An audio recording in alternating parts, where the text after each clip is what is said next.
What's up guys, Freeman here, welcome back to another video. I cannot be bothered to put my hat on, even though my hair is terrible and all the hairdressers are closed.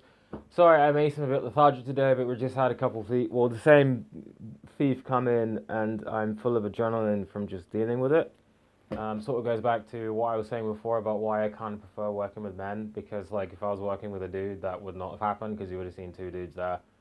But what are you going to do? This is retail. I like working with women. I'm not saying I don't like working with them, but it's kind of nice to know that someone has your back. Then there's the problem that I find when people work in retail is that you don't know if that person like will come after you afterwards, which they don't, because there was a time when this like old dude who comes into the store and like nicks hundreds of pounds worth of stuff.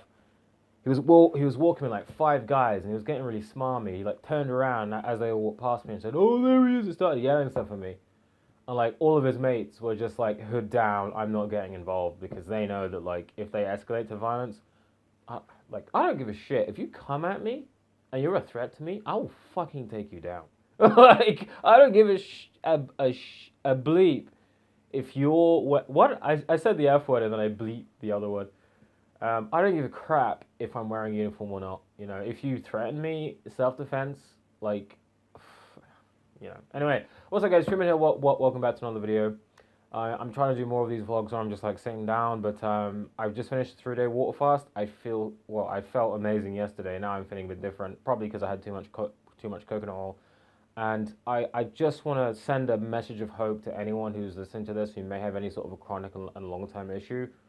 Like watching your issues dissolve over a period of days reminds you just how easy it is for you to reverse your situation. It's so easy for you to fix whatever problem you want to do, whatever thing that's bothering you. The solutions are out there. Some of them are literally right under your nose, but sometimes they can be a bit difficult. I don't expect everyone to be doing a water fast, but it's one of the most effective cleansing methods.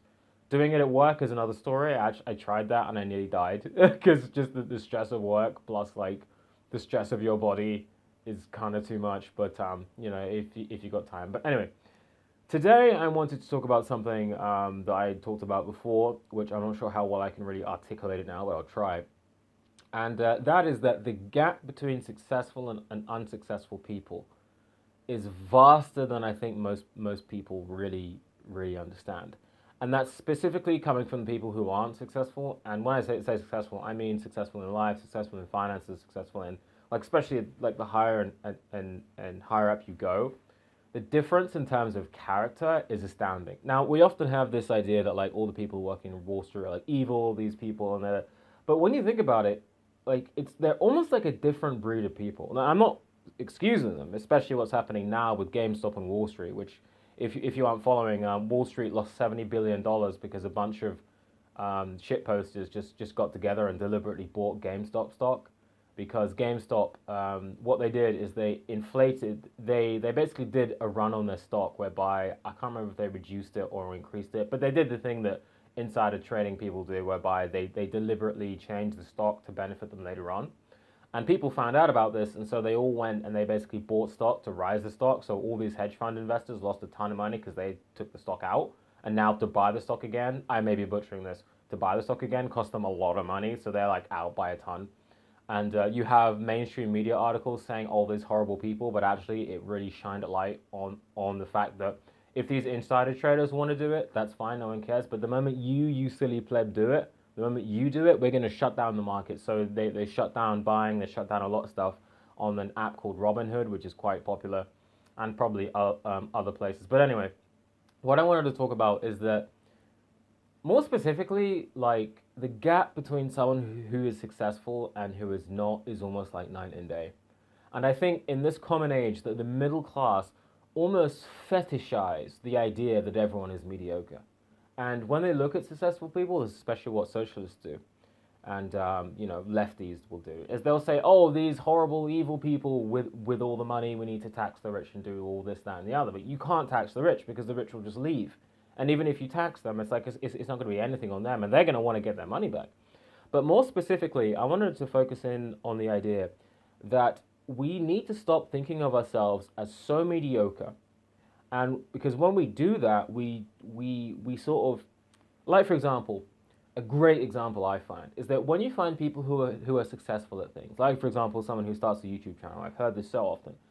when they start getting success, they are almost like, I can't believe, it's like a dream. I can't imagine this happening. I can't believe, like, they're so blown away by just how good they can do.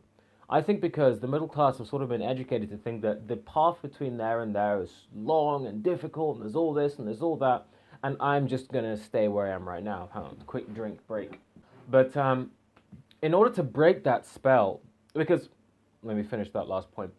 They're so amazed at their own success. They're almost taken aback by it.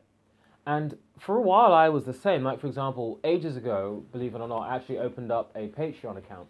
Let's hide the green, otherwise people can probably guess where I am. I opened a Patreon account, and some of my really loyal subscribers actually started to donate. Now, I actually took it down because I'm not one of those people who's like, I'm not producing content regularly, but I have it open anyway. I'm sorry, I'm not opening a Patreon until I am focused, consistent, posting on both channels, and I'm really delivering content. Otherwise, I'm just taking people's money and not giving anything back, which is what you find with a lot of people. Like, there was one subscriber who did animated Warhammer 40k videos, it's not Team 4-Star, it's a TTS, I can't remember the name, Emperor's Text-to-Speech Device. It's hilarious, but you may need to know about 40k. Check it out anyway. But he was earning tons of money because his videos got really, really popular. But then he stopped posting for like 4 months, or was it like 3 months? And I was sort of thinking to myself, like, there are people still signing up to the Patreon, but he hasn't posted in months. And I'm just like, guys, like, really? I mean, I get it, you sort of want to help. My thought is that he's suddenly sitting on a massive pile of money. He's probably thinking, I'm going to buy a new house, I'm going to go on holiday, I'm going to do all this stuff, so I'm going to, take that off. So I can sort of understand. But back to the Patreon thing, I was blown away by it. I was blown away at the fact that people were willing to give me money for my skills. That's not, I mean, to me, when I thought about it again, it's like, that's just natural, that's just normal, that's just the exchange of commerce. But we have, either deliberately or not deliberately, such low expectations of ourselves that we're blown, once we actually taste a portion of our real potential, we just freak out. And some people maybe actually be able to relate to this, that when their lives really take off, it's like a dream. It's like a dream. It's like, I can't believe, and they almost don't feel like they deserve it. That BS is the reason why so many people are stuck in these dead-end jobs feeding the people at the top, because they don't believe that they can make it. And I'm sorry, but Elon Musk, all the other billionaires, they don't have that mindset. There was a great interview that I saw. It wasn't an interview. It was just some Asian tech guy who was really rich. Basically, like telling it as it is and saying it in no uncertain terms. I'm here because I'm better than you, and not just I'm better than you. I work on my better self, and I'm not ashamed of it. I don't push myself down. I don't look and I say I don't deserve this money. I look at myself and I say that I deserve this money because I'm good and I'm better than most people at what I do. Us sheep aren't like that. We sort of have this idea that, like, oh, everyone is equal, everyone is egalitarian. I'm no more better than you, and you're no better than me. I mean, it's like I was asking my sister. I was telling my sister. I was talking to my sister about, I don't know. We were talking about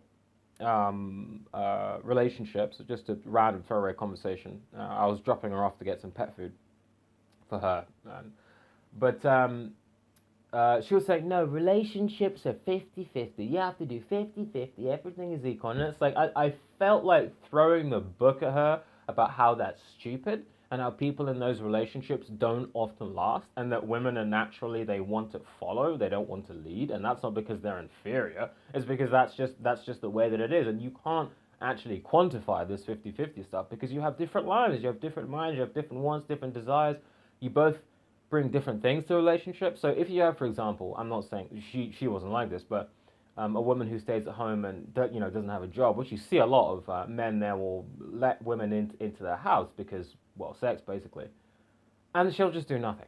And this obviously happens the other way, but not too often. It's usually the other way because men don't care. This is why you see celebrities, get it with these women who earn like 0.01% of their income, like using all of his money and buying all these bags and like going around, because he doesn't give a crap if you're earning tons of money. He doesn't give a crap. You're hot. That's all that you need. So how can you have a 50-50 relationship when a man is, if he has the finances, and even if he doesn't, this happens if they're stupid, they will literally deliberately, they'll actually deliberately, do that. They'll deliberately let these people, you know, into their lives, because this idea of egalitarianism for some people is so ingrained that they think to themselves, no, we're all just the same. And what's that? There's that phrase, you are the average of like the friends that you know, and it's like, yeah, you are. I look at my friends and they're in more or less the same situation as me. I don't have any super rich friends. I don't have any super poor, like, no, like homeless friends either. You know what I mean? It's like you often hang out with the people around you, but we love to stay mediocre because our friend group, our pressure group, even our families, if you get too far, they'll try and pull you back. There are horror stories out there about, for example, when someone wins the lottery, everyone's like, hey, no, you should share that out equally with all of us instead of, and all the horrible scams and stuff. And it's like, no, I'm better than you in this sense, in this financial sense, and I don't have to owe you anything, and I'm going to take this money and I'm going to do things for myself. And this happens in work, happens in all these other things where no one wants you to get out of the herd. No one wants you to break from the herd. The herd is going that way, and you better follow, you pleb. That is what the message that friends, family, business send to you. And I'm here to say that all those times where I actually made one-up increases is when I cast off that, like, oh, this is what I can do, and I just went for it. I just died for it. Like some of the jobs I've had, I didn't even believe that I could get them. And one job that I had, I was actually signed up for as a supervisor role. I didn't even. It was by accident. It was by. I just aced. I thought I was going for a entry level like customer clerk kind of a position, but I aced the interview, and then on the first day, she said, here's the keys, this is the safe, this is, and I'm just like, why do I need to know this? And she's turned around to me, but didn't you apply to be a supervisor? And I was like, boom, mind blown. Because that whole time, I didn't think I could do it. And when the moment someone turned around to me and said, yeah, you've got this position, it's like, I was in like shock for like a bit, like, really? And then the fear came, because it's like, can I handle this? Can I do this? And I aced it. But we have this idea, we have this mentality that I am no more better than the people I associate myself with. And the people up top don't have that conception. Or maybe they have that in their super elite groups. But they look at the vast majority of the population and they say, I'm better than you. And that's fine, as long as the do no harm principle isn't violated. And they don't let it go to their heads and start doing all this and that. But until and unless you acknowledge that once you are following your path and once you are exemplifying your talents, you will rise head and shoulders above the common person. Because let's face it, the average person is a loser. They're a loser. And this may trigger people. But they have mediocre lives, they have mediocre expectations, and instead of facing their mediocrity, they will justify it by saying, oh, well, I've got this and I've got that. And it's like, well, do you enjoy your life? No, they don't enjoy their lives. But it's okay because we're all the same and I don't want to seem as if I'm better than losers. Losers. I'm sorry. But that's just the way. It's not them inherently as a person. It's the way culture brings us up.